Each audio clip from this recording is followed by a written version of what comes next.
आज new chapter start करेंगे elasticity. Elasticity प्रत्यास्थता।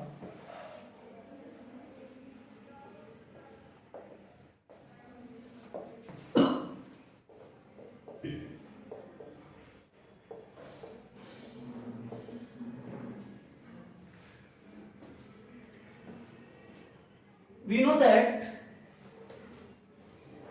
each body consists of many particles.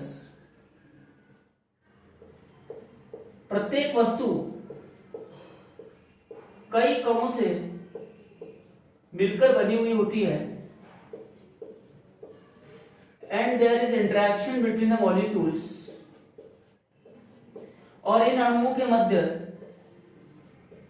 अंतर आणविक बल कार्य करते हैं।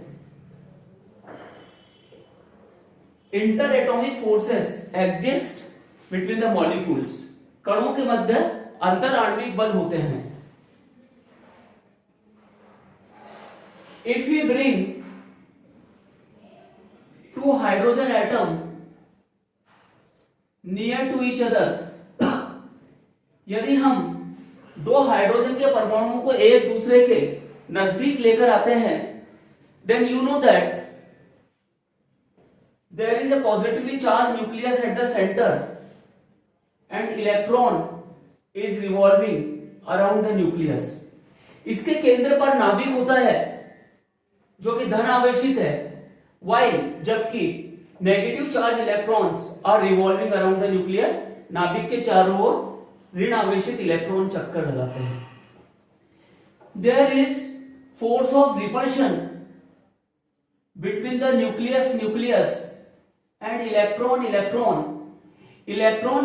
के मध्य और नाभिक के बीच में प्रतिकर्षण का बल कार्य करता है, because they are like charges, क्योंकि ये एक समान आवेश है।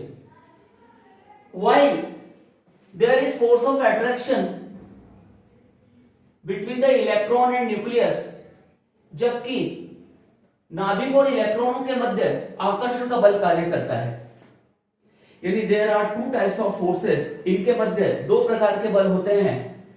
Nature of one force is attraction while other is repulsive. एक आकर्षण की प्रकृति का होता है और दूसरा बल प्रतिकर्षण की प्रकृति का होता है।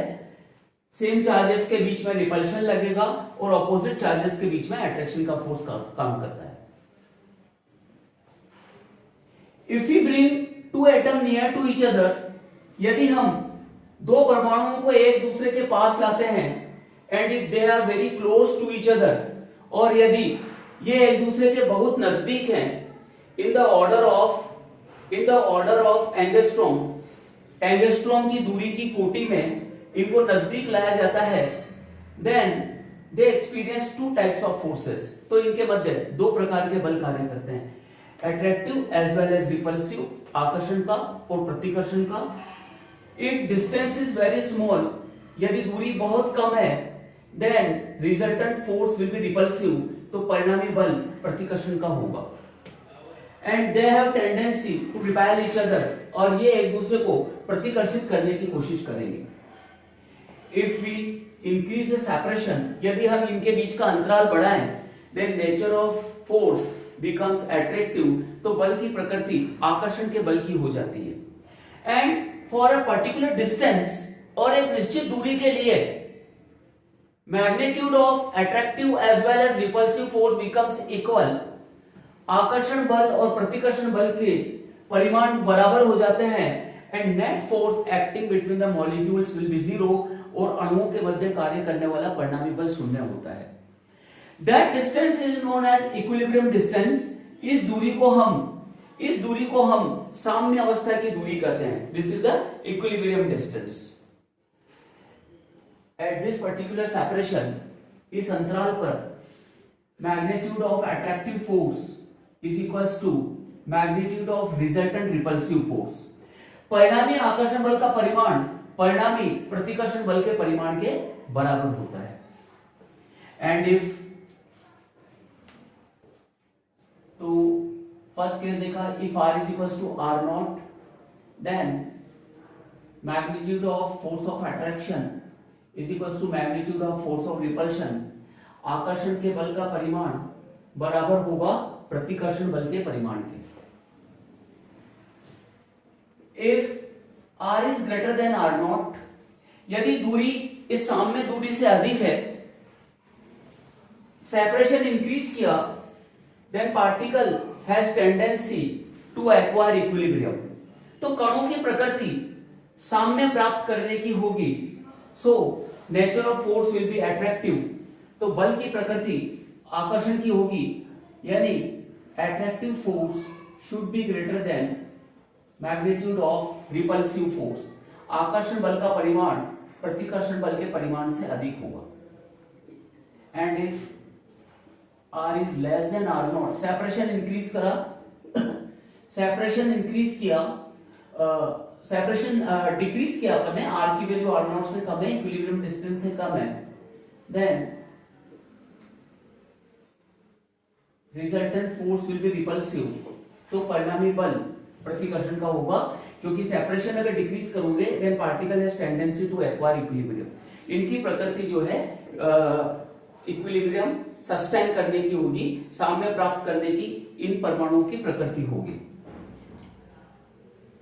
If we apply a deforming force on this clamped rod, इस कसी हुई छड़ के एक सिरे पर यदि हम विरूपक बल आरोपित करें, डिफॉर्मिंग फोर्स लगाया, एक एक्सटर्नल लोड अप्लाई किया इस पर, then extension in length of rod takes place, तो छड़ की लंबाई में वृद्धि होगी, and separation between molecules also increases, तो अणुओं के मध्य का अंतराल भी बढ़ेगा।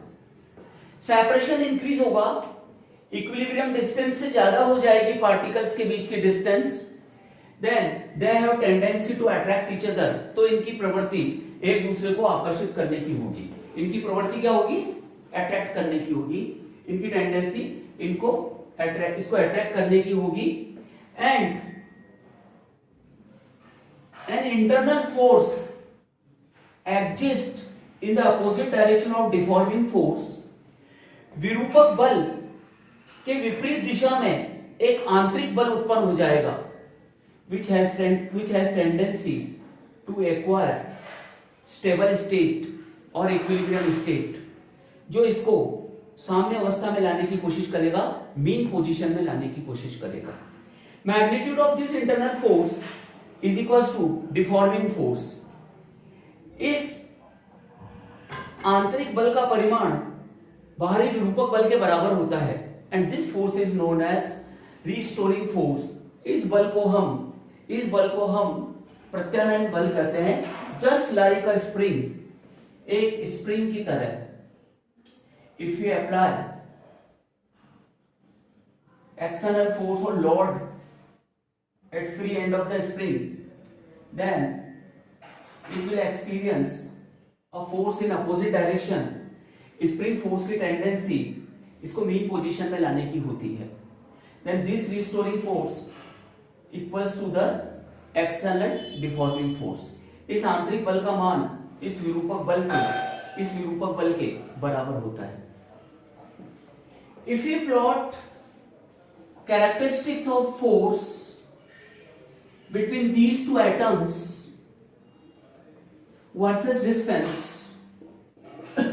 यदि हम इन परमाणुओं के लिए दूरी और बल के बीच में एक ग्राफ प्लॉट करें, then nature of graph will be, तो ग्राफ का कैरेक्टरिस्टिक्स ऐसा होता है। एट दिस पॉइंट, इस बिंदु पर distance r is equals to r nought, this is the mean distance और इक्विलिब्रियम डिस्टेंस, ये साम्य दूरी है, where magnitude of force of attraction is equals to magnitude of force of repulsion. इस दूरी पर आकर्षण बल और प्रतिकर्षण के बल के परिमाण आपस में बराबर है। Same as if you plot characteristics of the potential energy, इनके बीच में हम पोटेंशियल एनर्जी के लिए ग्राफ प्लॉट करेंगे, graph between distance and potential energy, स्थितिज ऊर्जा के बीच में ग्राफ प्लॉट करेंगे। Then at the equilibrium potential energy is minimum and negative. जहां पर इक्विलिब्रियम होगा, नेट फोर्स जीरो है, वहां पर पोटेंशियल एनर्जी मिनिमम होगी, स्थितिज ऊर्जा का मान न्यूनतम होता है। इस पॉइंट पर पोटेंशियल एनर्जी मिनिमम होगी, मैग्नीट्यूड में ज्यादा होगी बट नेगेटिव ऋणात्मक होगी। So we say that potential energy minimum, स्थितिज ऊर्जा ऋणात्मक है, स्केलर क्वांटिटी है। Greater the potential energy greater will be unstability. Potential energy जितनी ज्यादा होती है, अस्थायित्व तो उतना ही अधिक होता है। Potential energy is measure of unstability. स्थितिज ऊर्जा अस्थायित्व की माप है। And lesser is the potential energy greater will be stability. पोटेंशियल एनर्जी जितनी कम होगी उसका स्थायित्व उतना ही अधिक होगा। So every body in the universe has tendency to minimize its stability, minimize its potential energy and acquire stability. ब्रह्मांड में हर वस्तु की यह प्रवृत्ति होती है कि वो अपनी स्थितिज ऊर्जा को कम से कम रखे और स्टेबिलिटी एक्वायर करे, स्थायित्व को प्राप्त करे। तो जिस पॉइंट पर फोर्स जीरो है, इक्विलिब्रियम सस्टेन किया हुआ है सिस्टम ने, वहां पर इसकी पोटेंशियल एनर्जी मिनिमम होगी, यानी जहां पर ये जीरो है फोर्स, वहां पर पोटेंशियल एनर्जी का पीक होगा, क्रेस्ट होगा। ठीक, so this is the graph for the force and potential energy versus distance for two hydrogen atoms. दो हाइड्रोजन के परमाणुओं के लिए ये उनके मध्य कार्य करने वाले बल और स्थितिज ऊर्जा का ग्राफ है डिस्टेंस के रिस्पेक्ट में। ये जो रीजन है, यहाँ पर फोर्स रिपल्सिव होगा और ये जो रीजन है इसमें फोर्स अट्रैक्टिव होगा। बल जो है आकर्षण का होगा, डिस्टेंस इंक्रीज करने पर अट्रैक्शन का होगा, नेचर फोर्स का। तो जैसे ही अपन रॉड पर डिफॉर्मिंग फोर्स अप्लाई करते हैं तो इनमें इंटर एटॉमिक डिस्टेंस इंक्रीज होती है और इंटर एटॉमिक डिस्टेंस इंक्रीज होने पर इनमें एक इंटरनल फोर्स क्रिएट हो जाता है which is known as restoring force which has tendency to bring the rod in the mean position, जो इस रॉड को पुनः साम्य अवस्था में लाने की कोशिश करता है। This property of substance, virtue of which it acquire initial state or initial dimension after removing deforming force। पदार्थ का वह गुण जिसके द्वारा यह विरूपक बल को हटाने पर प्रारंभिक अवस्था को प्राप्त करने की कोशिश करेगा and finally attain the equilibrium position, और अंत में साम्य अवस्था प्राप्त कर लेगा। This property of substance is known as elasticity. पदार्थ के इस गुण को हम प्रत्यास्थता कहते हैं। Greater will be the internal force, greater will be elasticity. आंतरिक या प्रत्यानयन बल का मान जितना अधिक होता है उसकी प्रत्यास्थता उतनी ही अधिक होती है। For example, there are different bodies, अलग अलग वस्तुएं। One wire consist of aluminium, एक तार एल्यूमिनियम का बना हुआ है। Second wire consist of steel और आयरन, दूसरा तार स्टील का बना हुआ है। थर्ड वायर इज रबर, ये रबर का है। Then which body will be more elastic, तो कौन सा तार अधिक प्रत्यास्थ होगा, कौन सा तार अधिक प्रत्यास्थ होगा? If you apply same amount of deforming force, सभी तारों पर हमने सेम डिफॉर्मिंग फोर्स लगाया, सेम लोड अप्लाई किया है, किसकी लेंथ में एक्सटेंशन ज्यादा होगा? रबर का तार सबसे ज्यादा लंबा हो जाएगा। Maximum extension occur in the rubber and extension in aluminium less than rubber while greater than iron।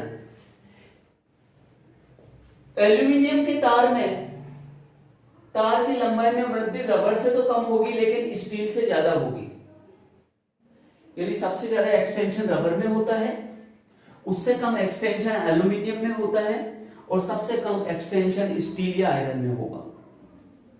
But change in length और increment in the length extension is not measure of the elasticity.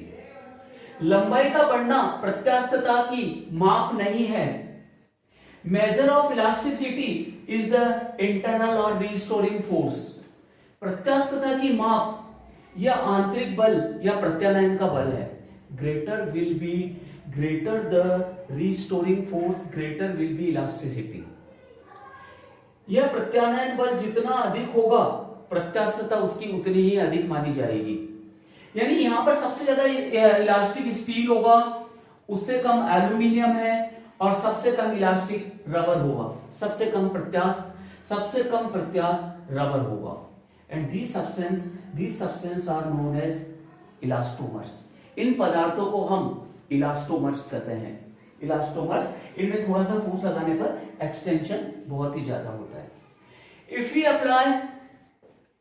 apply a deforming force on a body and extension in its length takes place, यदि हम किसी तार पर एक deforming force लगाते हैं और इसकी लंबाई में वृद्धि हो जाती है, इसकी लेंथ इंक्रीज हो जाती है, and on removing the deforming force it does not acquire initial position or initial dimension, then such body is known as plastic body। Deforming force हटाने के बाद तार परमानेंटली लंबा हो जाता है, ये अपनी इनिशियल स्टेट एक्वायर नहीं करता है, then such body is known as plastic body। इसे हम प्लास्टिक वस्तु कहते हैं। किसी प्लास्टिक के वायर पर अगर आप डिफॉर्मिंग फोर्स लगाते हैं और उसको रिमूव करने के बाद वो वापस से अपनी इनिशियल स्टेट में नहीं आ रहा है, सो this is a plastic body. ये प्लास्टिक वस्तु है। फॉर एग्जांपल वेटेड सैंड, गीली मिट्टी, this is a perfectly plastic body. गीली मिट्टी को आप खींचोगे तो वहीं रुक जाएगी, अपनी इनिशियल स्टेट एक्वायर नहीं करेगी, then 100% that is 100% plastic body. वो 100% जो है प्लास्टिक वस्तु है। और अगर आपने किसी बॉडी पर डिफॉर्मिंग फोर्स लगाया और उसकी लेंथ में इतना एक्सटेंशन होता है इनिशियल लेंथ के रिस्पेक्ट में, और डिफॉर्मिंग फोर्स हटाने के बाद ये कोई और पोजीशन एक्वायर कर लेता है वायर, यानी इसकी लेंथ परमानेंटली इंक्रीज हो जाती है, लेकिन जितना एक्सटेंड किया था उससे कम इंक्रीज होती है, then such body is partially elastic and partially plastic. तो ऐसी वस्तु आंशिक रूप से प्रत्यास्थ होती है और आंशिक रूप से प्लास्टिक होती है। Partially plastic and partially elastic body. Plasticity और इलास्टिसिटी को कौन सी फिजिकल क्वांटिटी से हम रिप्रेजेंट करेंगे, इसके डिटेल में स्टडी कर रहे हैं।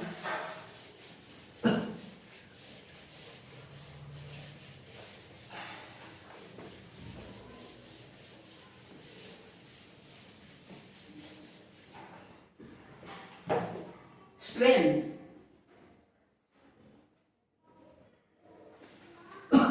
विकृति। Strain is nothing but the ratio of change in dimension to initial dimension. किसी वस्तु की विमा में परिवर्तन का प्रारंभिक विमा के साथ जो अनुपात होता है उसे हम विकृति कहते हैं। आपने किसी वायर पर या किसी रॉड पर डिफॉर्मिंग फोर्स लगाया और इसकी लेंथ में एक्सटेंशन हुआ, तो जो एक्सटेंशन हुआ है उसको इनिशियल डायमेंशन के साथ जो रेशियो होगा दैट इज द स्ट्रेन, वो विकृति कहलाती है।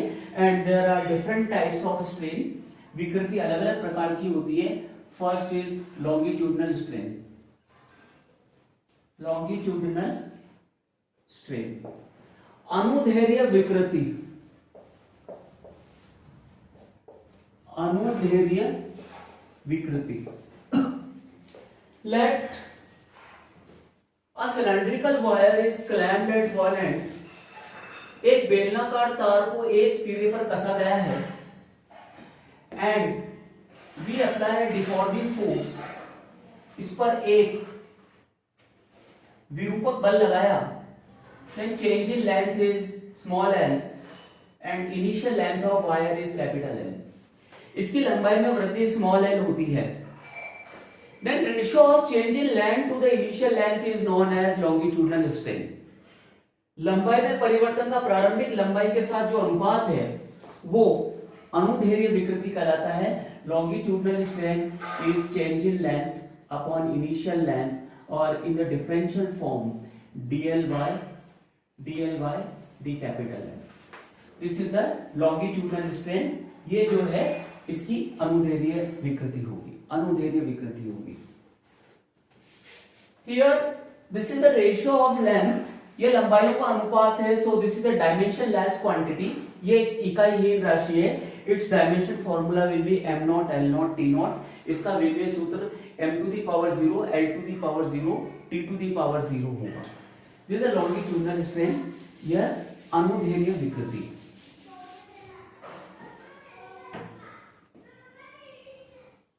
Question: if longitudinal strain in a wire is 0.01, then find percent change in its length. एक तार में अनुदैर्ध्य विकृति 0.01 है, तो इसकी लेंथ में कितने प्रतिशत परिवर्तन होगा?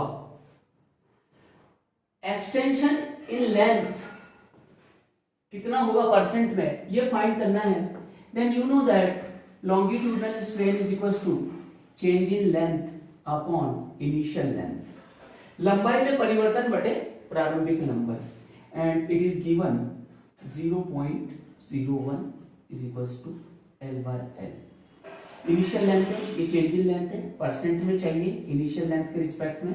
Then V multiply by 100 in both side, दोनों ओर 100 का गुणा करने पर, तो ये परसेंट में चेंज आ गया because this is the change with respect to initial change.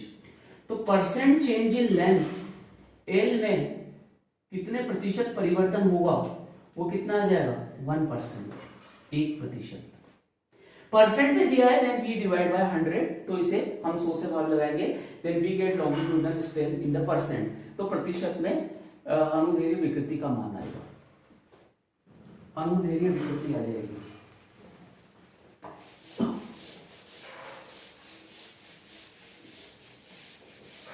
What do you mean by stress? प्रतिबल किसे कहते हैं?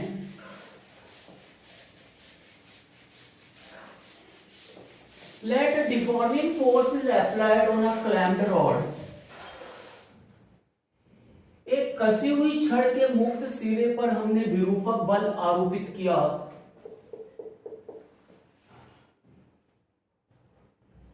Let section of the rod is circular. इसका अनुप्रस्थ काट वृत्ताकार है, सर्कुलर है. We are applying normal force. अभिलंब बल आरोपित किया जा रहा है. Then same amount of restoring force is produced in the wire. तार में इतना ही एक प्रत्यानयन बल उत्पन्न हो जाता है अपोजिट डायरेक्शन में. Then stress is nothing but the ratio of restoring force per unit area of cross section. इकाई अनुप्रस्थ के काट के क्षेत्रफल पर कार्य करने वाला प्रत्यानयन बल, दैट इज द स्ट्रेस, वो प्रतिबल है. Stress is not deforming force, यह विरूपक बल नहीं है. While this is the restoring force, यह प्रत्यानयन बल है. हाँ, ये अलग बात है कि अगर दोनों इक्वल है तो मैग्नीट्यूड तो दोनों का सेम ही है, तो अपन बोल सकते हैं कि जो डिफॉर्मिंग फोर्स है उसको एरिया ऑफ क्रॉस सेक्शन से डिवाइड करेंगे, then we get the stress, वो प्रतिबल आएगा. What do you mean by normal stress?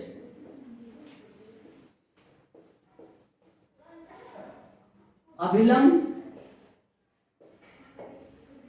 प्रतिबल. If deforming force is applied normal to the area of cross section of the body, इसके अनुप्रस्थ काट के लंबवत बल लगाया जाता है.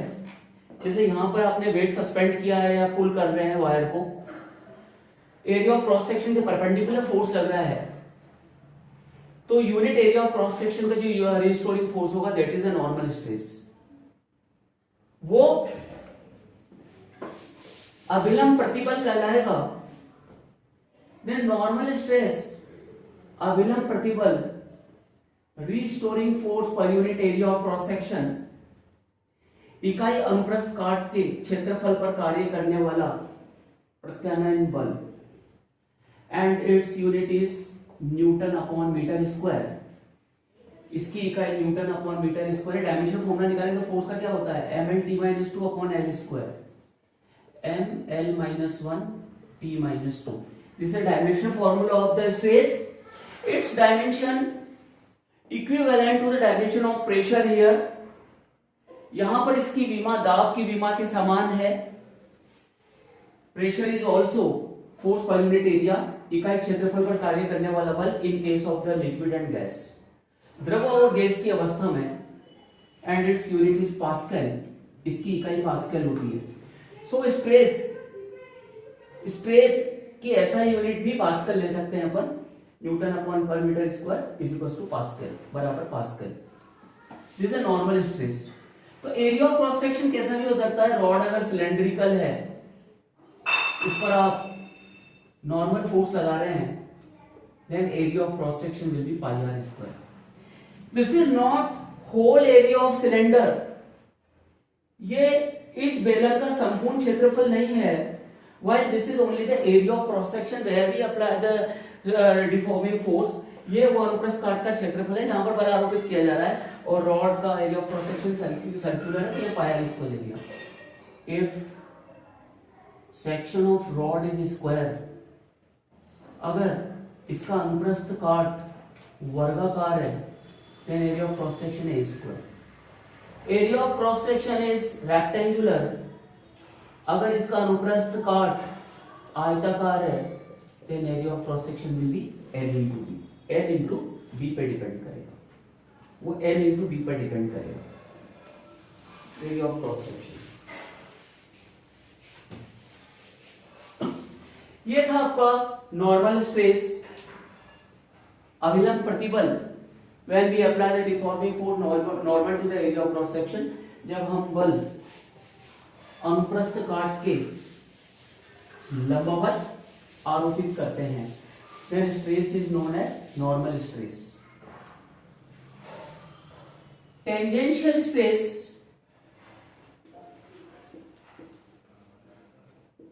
स्पर्शीय प्रतिबल,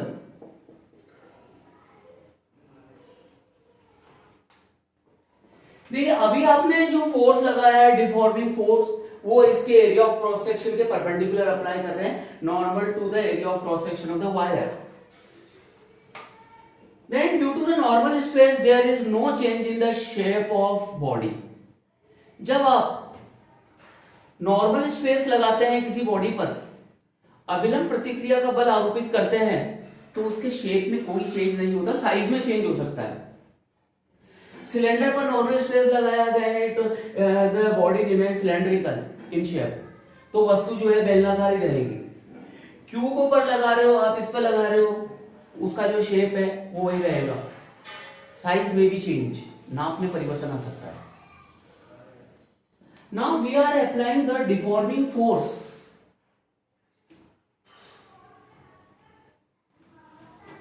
along the surface of body, वस्तु के समानांतर विरूपक बल आरोपित किया गया है।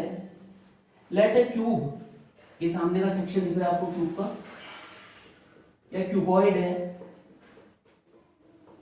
इस पर हमने टेंजेंशियल फोर्स लगाया।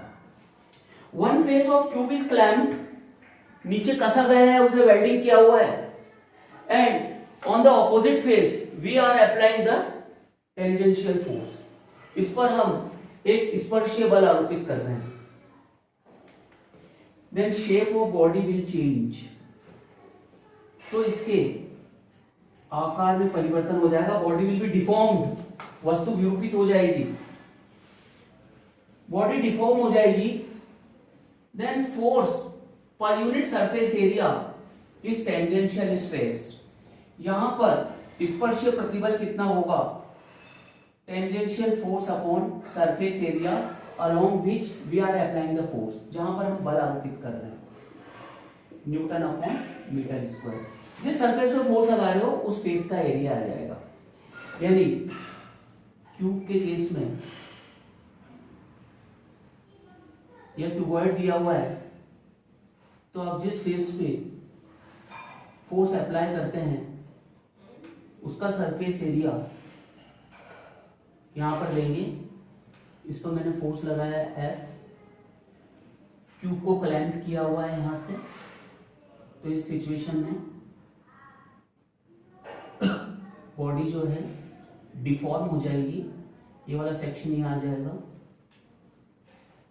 That this angle is phi, माना कि यह कोण phi है।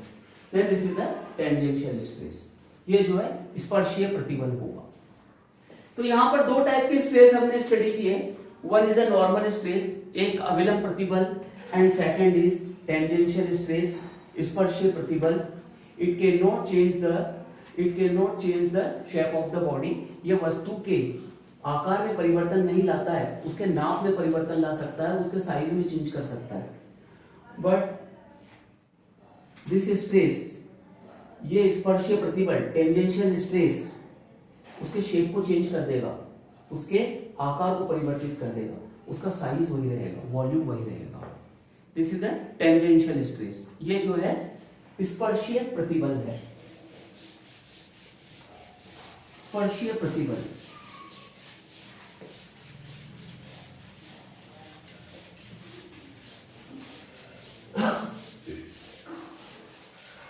आपने देखा था कि नॉर्मल स्ट्रेस एक वायर की लेंथ को इंक्रीज कर देता है, then such strain is known as longitudinal strain। यह विकृति अनुदैर्ध्य विकृति कहलाती है, अनुदैर्ध्य विकृति कहलाती है। Second type of strain is volume strain, आयतन विकृति।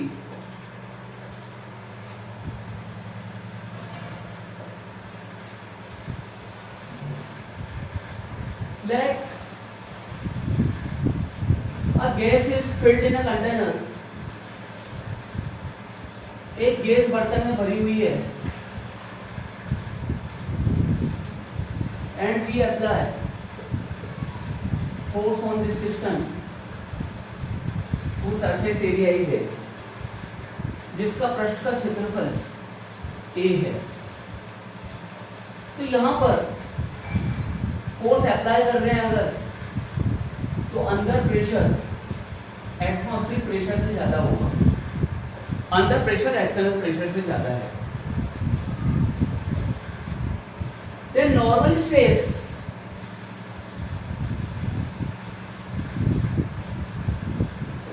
अविलंब प्रतिबल,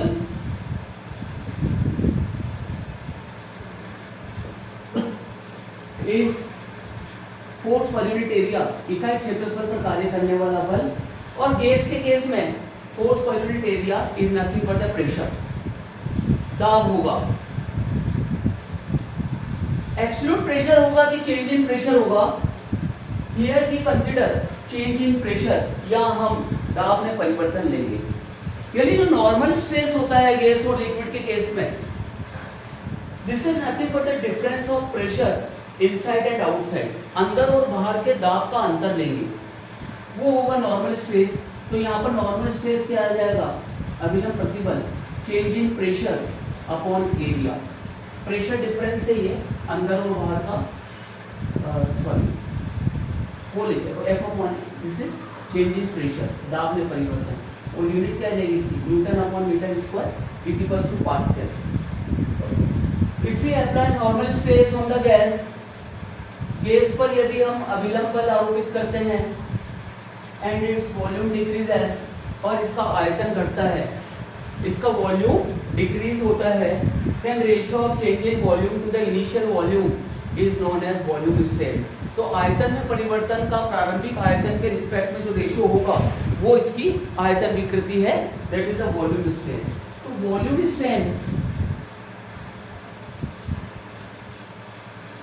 आयतन विकृति is equals to change in volume upon initial volume. आयतन में परिवर्तन बटे प्रारंभिक आयतन, this is the volume strain. ये जो है आयतन विकृति बोलते हैं, volume strain. This is dimensionless quantity, इकाईहीन राशि है। यानी जब नॉर्मल स्ट्रेस प्रोड्यूस करेंगे, नॉर्मल स्ट्रेस अप्लाई करेंगे, जब वॉल्यूम स्ट्रेन ऑकर तो उसमें आयतन विकृति उत्पन्न होती है, उसमें आयतन विकृति उत्पन्न होती है। एक तो प्रॉब्लम डिस्कस करते हैं। Pressure of gas is 70 centimetre of mercury column and it undergoes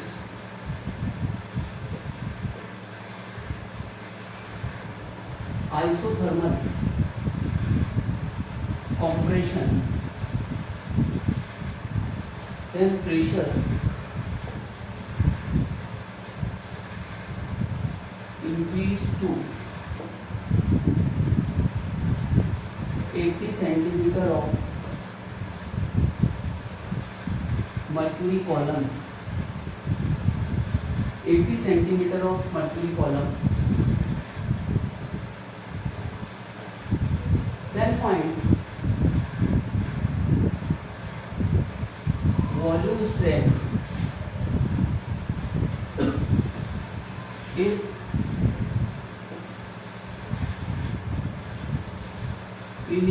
initial volume of gas is 10 centimeter cube। Volume strain find करना है, क्वेश्चन में दिया हुआ है एक गैस का समतापीय संपीड़न किया जाता है, आइसोथर्मल कंप्रेशन किया जाता है, that is temperature remains constant, उसका ताप नियत है। Pressure 70 centimetre of mercury column से 80 सेंटीमीटर ऑफ मर्क्यूरी कॉलम कर दिया, प्रेशर बढ़ा दिया। तो बताना है कि वॉल्यूम स्ट्रेन कितना होगा, आयतन विकृति कितनी होगी, and it is given that it's initial volume is 10 centimetre cube. इसका प्रारंभिक आयतन 10 सेंटीमीटर क्यूब, ये 10 ml था। Gas undergoes isothermal compression, so by Boyle's law,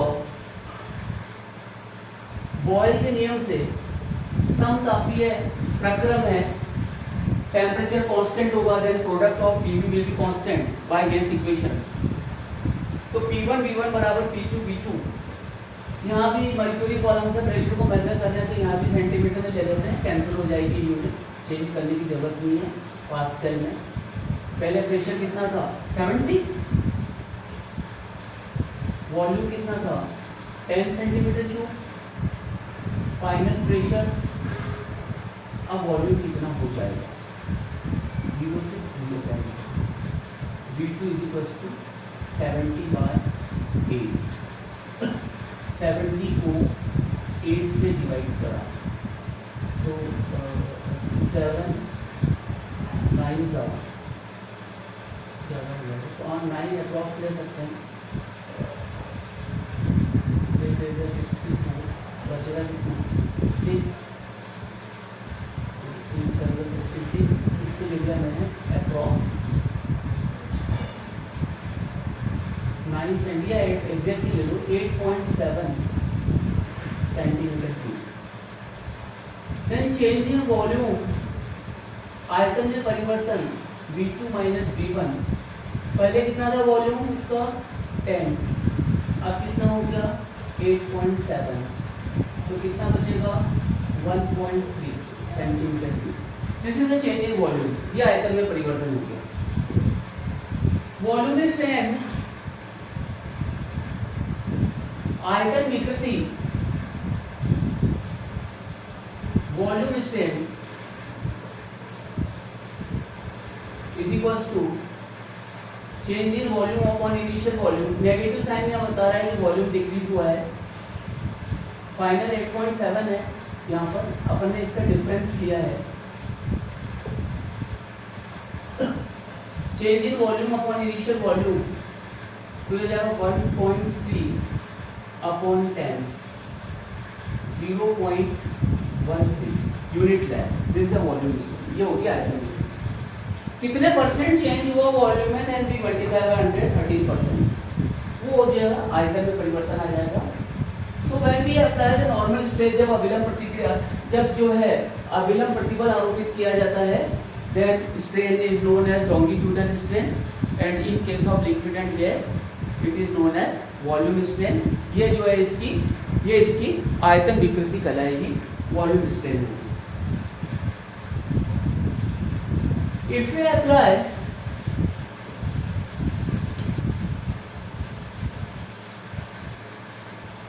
tangential stress, यदि हम स्पर्शीय प्रतिबल आरोपित करते हैं, then body will be deformed, तो वस्तु विकृत हो जाती है, and its shape also change,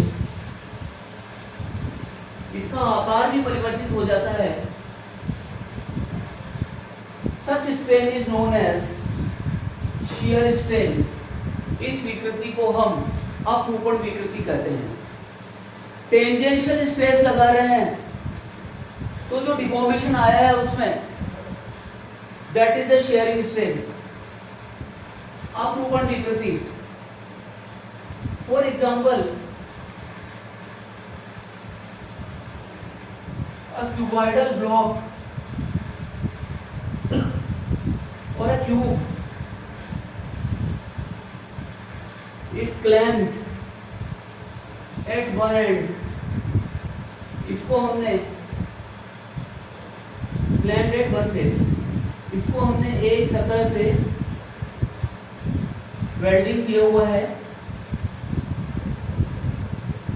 and deforming force or a tangential force is applied at opposite face, इस पर एक स्पर्शीय बल लगा है। then tangential stress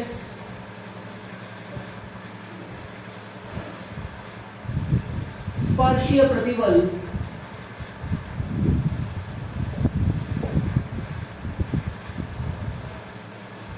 force upon surface area, body deform हो जाएगी,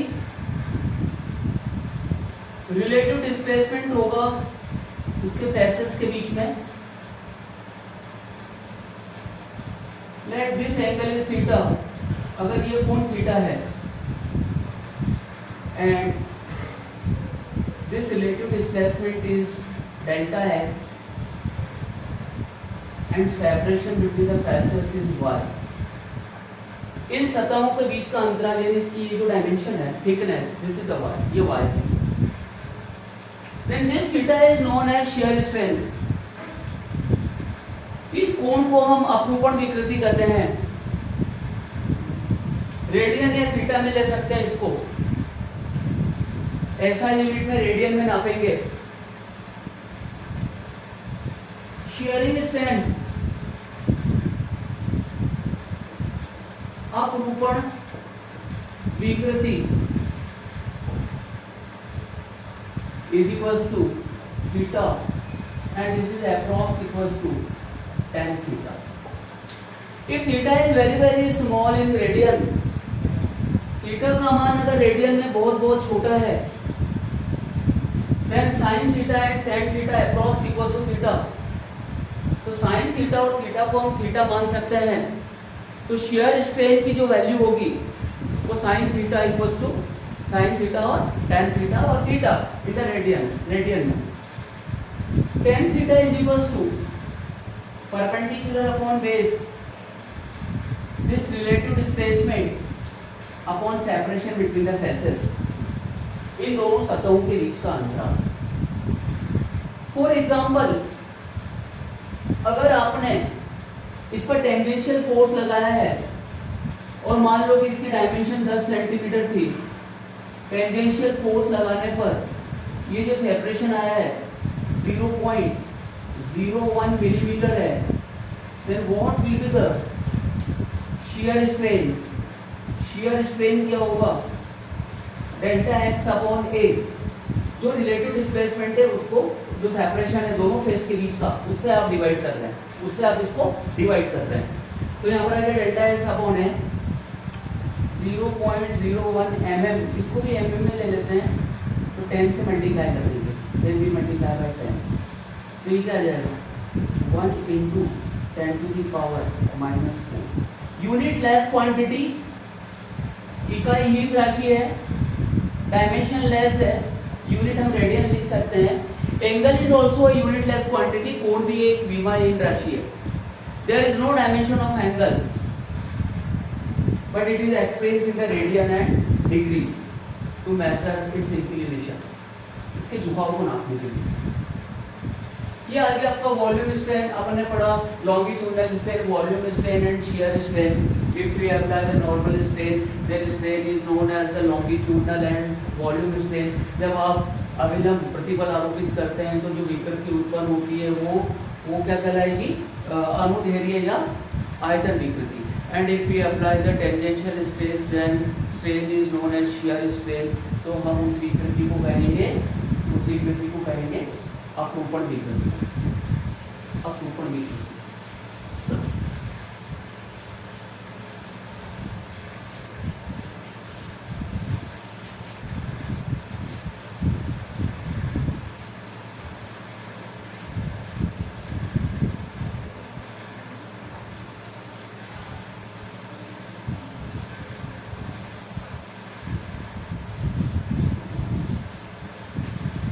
Now, Hooke's law, हुक का नियम,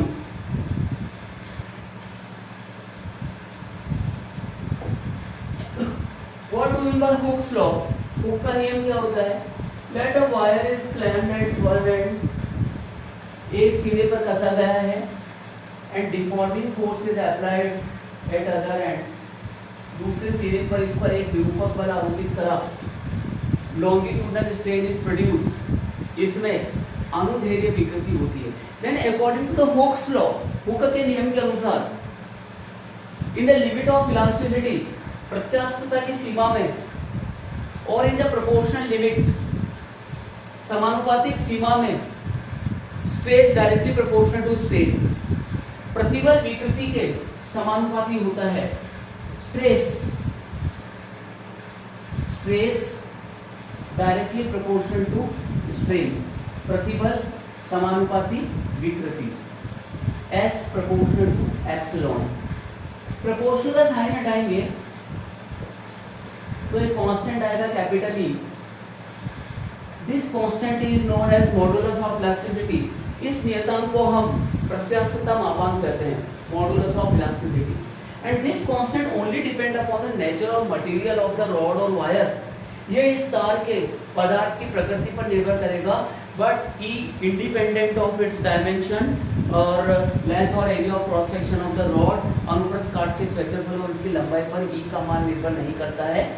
this the property of material, पदार्थ का गुण है ये। For same material E will be same. There are two wire, दो तार हैं, बोथ कंसिस्ट ऑफ कॉपर, दोनों तांबे के बने हुए हैं। One is thick and other is thin, एक मोटा है एक पतला है। while they are consist of same material, so E will be same for both the wires, दोनों तारों के लिए E का मान समान होगा। while for same stress, strain will be different, समान प्रतिबल के लिए विकृति अलग अलग होगी। तो यहाँ पर प्रोपोर्शन का साइन हटाया हमने, कांस्टेंट आया E, तो E क्या हो जाएगा, स्ट्रेस अपॉन स्ट्रेन, प्रतिबल बटे विकृति, S upon epsilon. In case of normal stress, अगर आप नॉर्मल स्ट्रेस लगा रहे हैं, यहाँ पर अभिलंब प्रतिबल आरोपित करते हैं, स्ट्रेन इज लॉन्गिट्यूडनल, विकृति अनुदैर्ध्य है, then this modulus of elasticity, तो इस प्रत्यास्थता मापांक को is known as Young modulus, Young मापांक कहते हैं। स्ट्रेस क्या है, नॉर्मल, प्रतिबल अभिलंब है, स्ट्रेन लॉन्गिट्यूडिनल, विकृति अनुदैर्ध्य, then this modulus of elasticity is known by a name of scientist, Young। इसे यंग मापांक कहेंगे। Then modulus of elasticity or Young modulus is longitudinal strain upon normal stress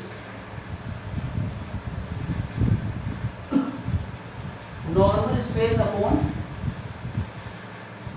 longitudinal strain.